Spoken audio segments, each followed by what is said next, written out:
Hello, DeKalb Central families.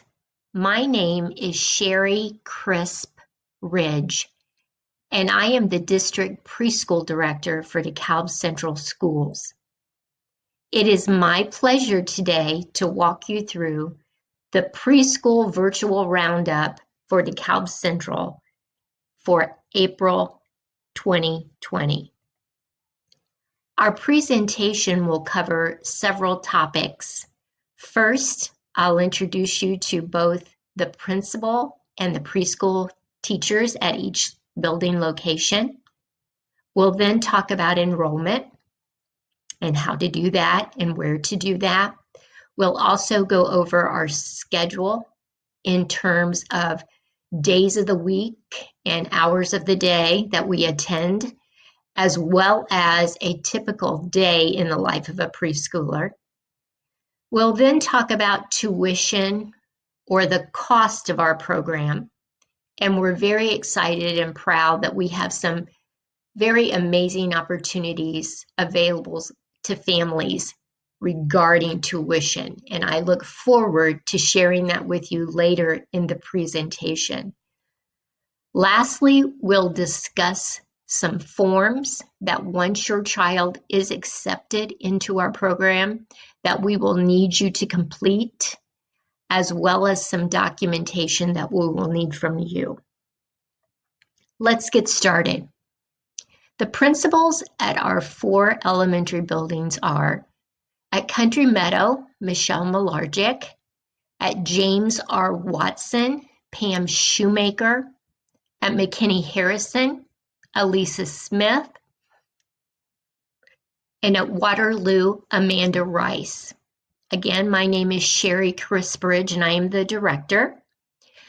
We are very fortunate to have some very talented preschool teachers in our program. We're very proud to say that all of our lead teachers are licensed, certified elementary education teachers. At Country Meadow, our lead teacher in preschool is Amy Billings. At James R. Watson, we are fortunate to have 2 classrooms, the first being led by Jennifer Sullivan and the second by Michelle Yoder. We also have 2 classrooms at McKinney Harrison. Lead teacher in one room is Elizabeth Azurud, and the second classroom is led by Kylie Cantwell. At Waterloo, our lead teacher is Judy Yoder. Let's begin by talking about age for enrollment. Currently, we service 4-year-olds. So the requirement for our program is that students must be 4 by August 1st.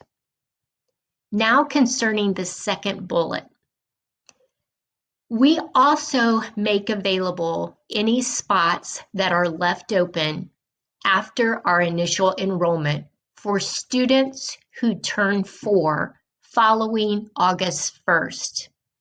Please know, though, that if you enroll prior to your student's 4th birthday, that does not guarantee you a spot when they do turn 4. When a student turns 4, we look at the availability of spots in our program, and we go in order of age. So for example, if you have a student that turns 4 on August 28th, if there is a spot available in one of our classrooms, then we would look at your student for enrollment. Please know that if your child is enrolled following the initial enrollment, let's say our August 28th birthday student, we look at homeschool first as being the top priority. If, for example, your student would attend J.R. Watson as their homeschool, but when we look at available spots on August 28th, there are no spots at J.R. Watson, we can still look for placement for your student at one of our other buildings. The only thing is, if your student attends a school that is not their home school and their birthday is after initial enrollment, transportation to and from that school would be the parent's responsibility. If your student is 5 by August 1st, he or she is ready to enroll for kindergarten. As far as our enrollment process, all of our enrollment is now handled online at our district website. That site is www.dekalbcentral.net. At the bottom of the page, there is a red ribbon. There is a picture of a pencil and a piece of paper, and it says enroll here. All you need to do is simply click that icon, and it will walk you through the enrollment process. Please know if you live outside of DeKalb Central's district, before we can enroll a student, we need to complete an out-of-district transfer request, which is also found on our district homepage. Additionally, if you are a DeKalb Central family and your student, due to daycare or sitter preferences, needs to attend a different school than their home school, an inter-school transfer would also be required, and that form is also found on the district website. Please know that enrollment into our preschool does not mean automatic acceptance. I will be busy sending out letters of acceptance for those students who enroll, and those letters will most likely begin going out either the end of May or the 1st of June, and will continue until our spots are filled. I'd like to address the red noted item under enrollment. Currently, our technology system is getting geared up and ready for next year's enrollment, and our enrollment process online is not yet ready for families. Please know that that will be ready very, very soon. And when enrollment is open, that information will be advertised via social media and through our school website, as well as one calls.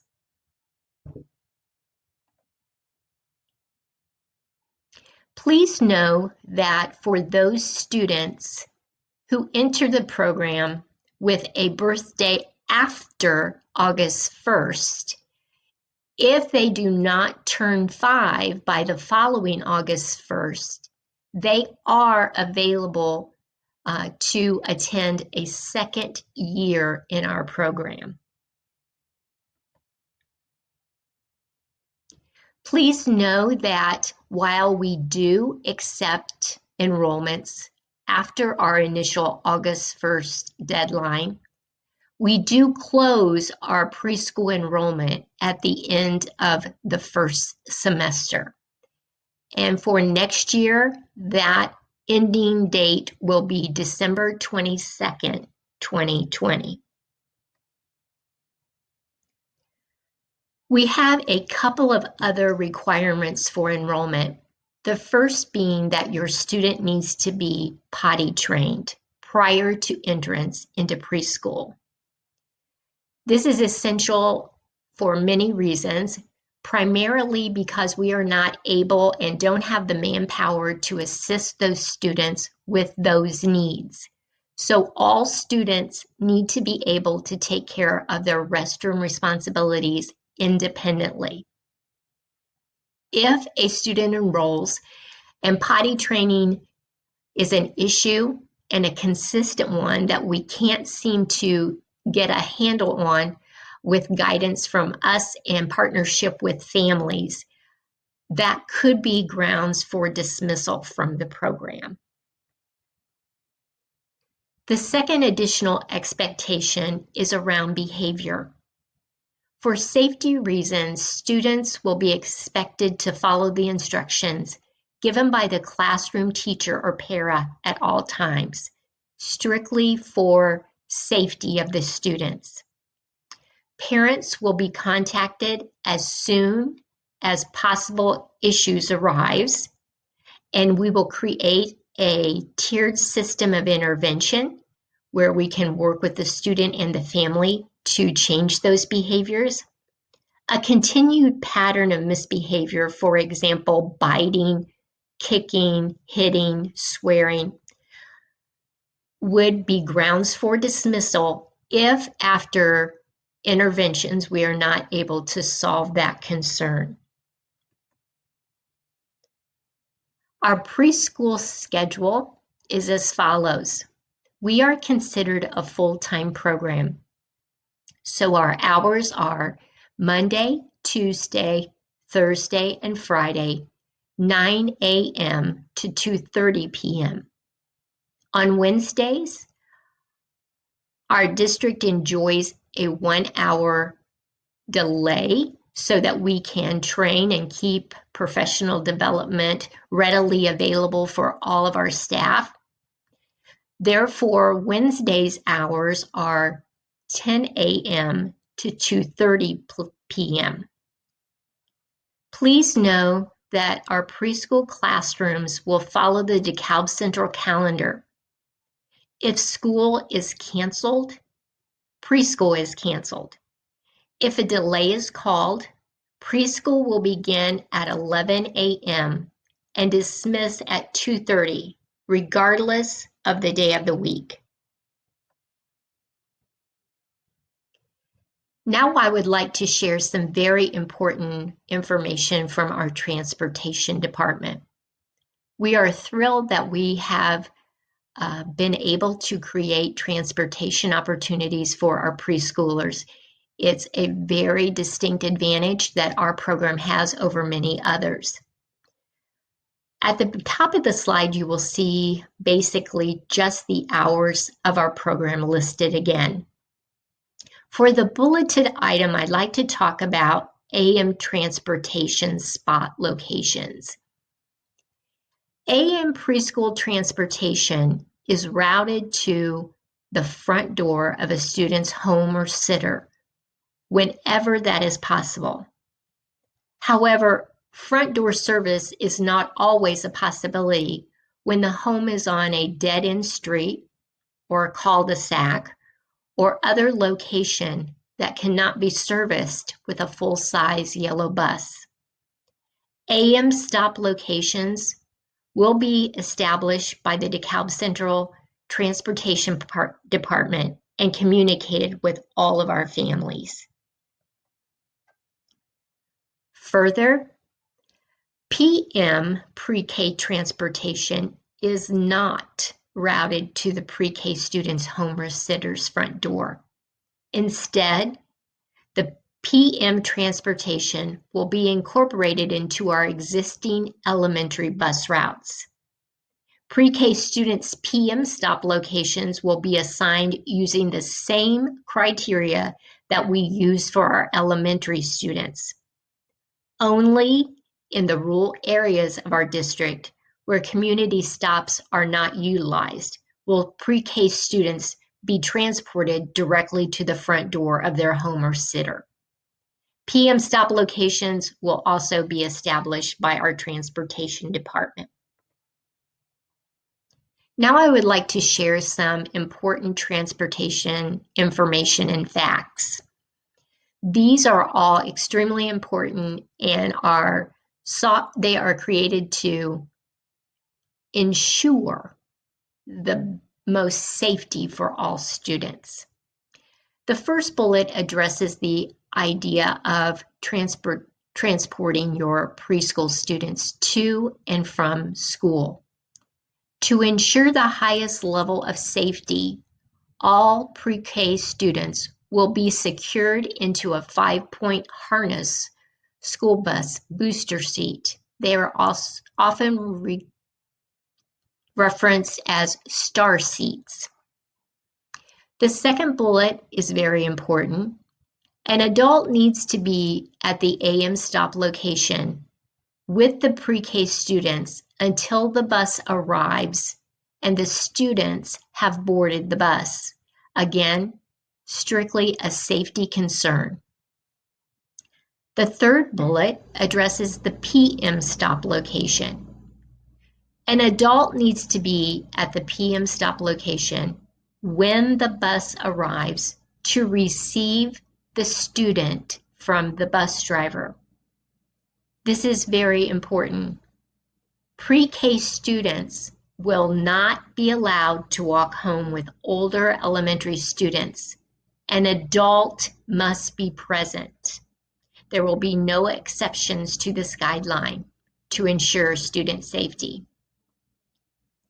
If an adult is not at the PM stop to receive the student when the bus arrives, the pre-K student will be returned to the school.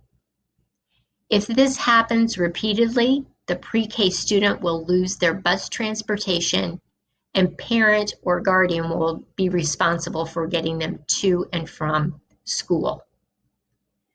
Pre-K students will also not be able to sit with older siblings while being transported due to the use of the star seats.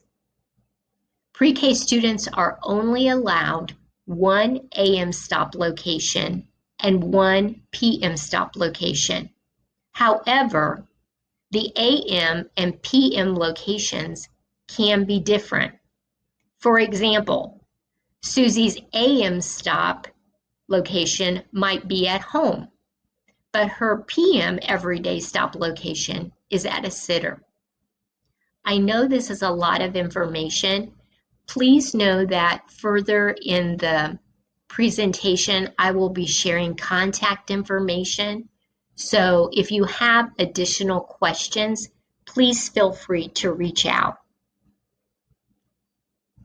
Now let's talk about tuition.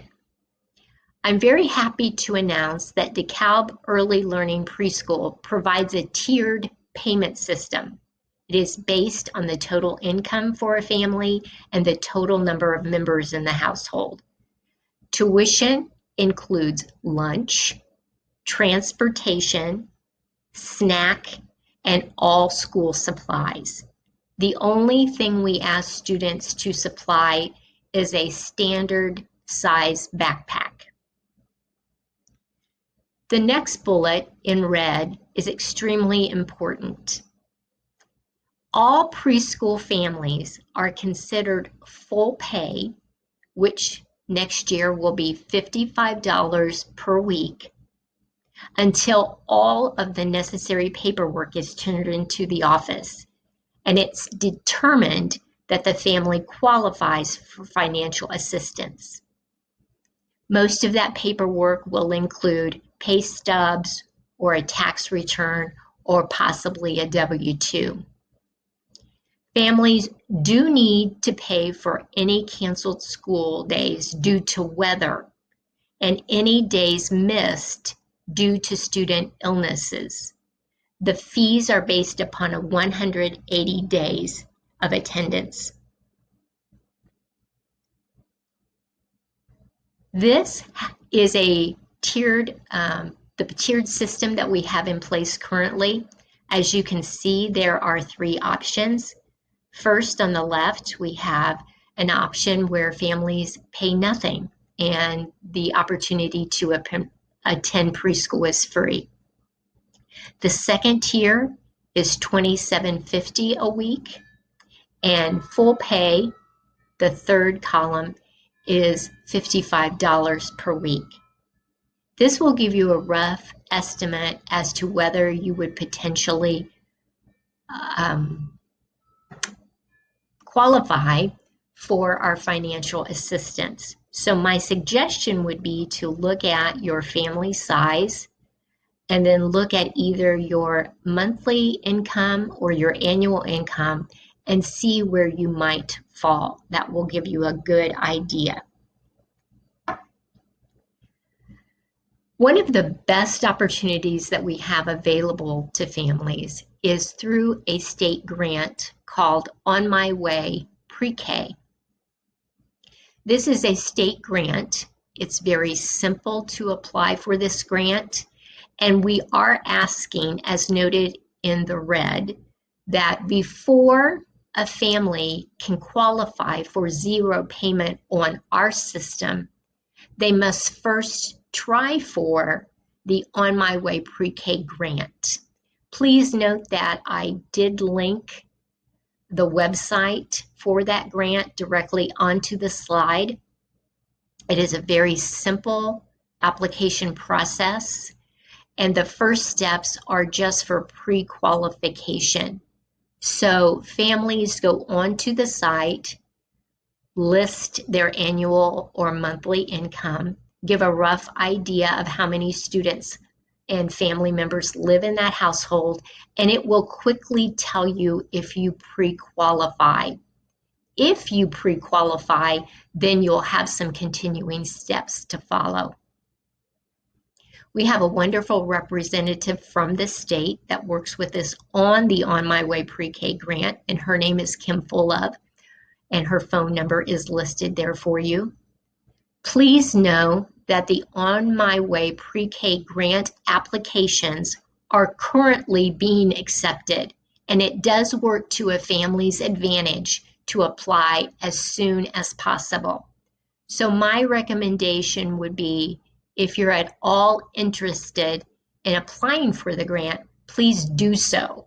You are not required to continue with the grant if your situation changes and you choose not to attend our program. Once your student is accepted into our program, there is some information that we will need from you. We will need a copy of the student's birth certificate, and we do that easily by just asking you to bring the original form in. The secretaries in the office will make a copy, and it will be handed directly back to you. We will also need a copy of the student's shot records. For some of our students in the area, their physician takes part in the CHIRP system, which is an online system. And if your doctor is part of that program, we can oftentimes look up your student shot records online. There will also be a discipline policy that we will get to you and ask you to sign so that you're aware of our discipline policy. And then also very essential, there will be a contact information form so that should any emergencies arise, we have contact information quickly. Please know that if you wish to come in and participate in classroom activities, a limited background check is necessary each year, and those forms are available online and in every school office. Next, we list the immunizations that are required for 3 to 5-year-olds. Please note that there is a new requirement. It is at the bottom. There's a new requirement of 2 hepatitis A shots. So it will be important to at least have that process started prior to entrance into preschool. I believe there is a few months wait in between the shots, and so we need to at least know the first shot has been started, and then we can work with you on getting that second shot completed. The goals of our program are very intentional and purposeful. First and foremost, we want to make sure that all of our experiences that we offer our students are developmentally appropriate. And by that I mean they're activities that are well suited and research supports that they are best practice for 4-year-olds. During these experiences, we focus a lot on the process of learning over the product. And by that I mean oftentimes learning comes in the doing of the work. So while in general education, you might look forward to getting papers or worksheets that students have completed as a result of their active learning. In preschool, oftentimes we do not provide worksheets very often, and we just document through our notes and through communication to the parents all the learning that has taken place through the work. We are strong believers in learning through play, and research supports that effort. We're discovering more and more that play is one of the best learning-based programs available for students at this age. We work very diligently to build self-regulation in our program, and basically self-regulation is just self-control. We work on things like voicing our needs and our concerns and not acting upon those.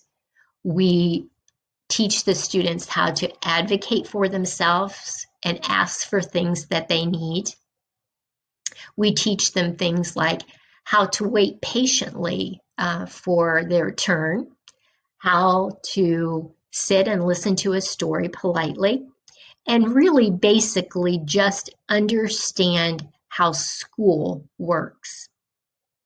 An additional piece to understanding how school works is the fact that your student, in most cases, will be able to attend their home school.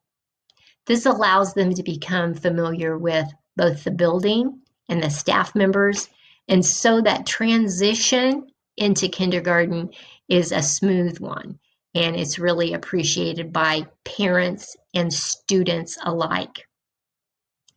Lastly, we do understand the importance of readiness for kindergarten. So please know that while we do a lot of learning through play, there are also opportunities throughout each and every day for us to introduce and begin work on the academic skills that will help prepare our students for kindergarten. We are very happy to inform families that we are currently a level 3 on Indiana's state rating system. It's called Paths to Quality. And basically that is a rating system for preschools in the state of Indiana. And there are specific requirements that are best practice that must be in place at a facility before they can achieve those statuses. There are currently only 4 levels to this system, and the 4th level is accreditation. We are very happy to report that we are a level 3, which is a very prestigious spot to hold. Please know that children's choice time is required in our Paths to Quality requirements, and it really needs to occur at least 1/3 of the time. We need to offer indoor and outdoor play. The daily schedule will provide a balance of activities, including quiet and active, individual, small group, and large group activities. Please also note that one of the requirements of Paths to Quality is that we provide the opportunity for each student to have a daily rest time. I'm referring to it on this slide as nap time. This occurs daily for 20 to 30 minutes. Please know that students are not required to sleep, but they need to lie down and rest during this time. Family engagement in our program is extremely important. We realize firsthand that the family is the first and most important teacher in the life of any student. We pride ourselves in keeping an open line of communication, and we do that through newsletters, phone calls, journals, notes, etc. Throughout the course of the school year, we offer various event nights. Those will always be well advertised, and you will receive notification of those. Also, please note that classroom visits are welcome. In order to make this convenient for both the student and the parent, in the classroom teacher. If you can pre-schedule those visits at all, if at all possible, that is greatly appreciated. Please also know that for security reasons, all visitors must present their driver's license upon entrance to the building so that they can achieve a name badge so that all of us know that it is acceptable for that adult to be in the building. Again, a very specific safety concern. If your child is accepted into the program, all of them will need to attend a fall registration. And those dates are currently July 29th from 8 a.m. to 4 p.m. and July 30th, 11 a.m. to 7 p.m. Those will be held at each of the 4 elementary buildings, and you will attend registration at the school your student will be attending. Now, since we know that our enrollment system is not up and running at this point, we would like to keep track of every family that is interested in our program until the time they can actually enroll. So parents, please complete the attached form on this slide to just make us aware of your interest in the program. We can make contact via that information, and so when online enrollment is up and working, we can contact you quickly and you can get that done. Please know that at fall registration, this is the time where students get their picture taken. They also have opportunities to visit the classroom. They also get transportation and cafeteria information. Lastly, I would like to share this slide with you. This is contact information for both myself and all the elementary principals. Please feel free to reach out, give me a call, send us an email, and I will get to any and all of your questions as quickly as I can. Thank you very much for joining us on this virtual preschool roundup. We are so excited about the possibility of your student attending our program, and we so look forward to meeting you and getting our year started. Thank you so much.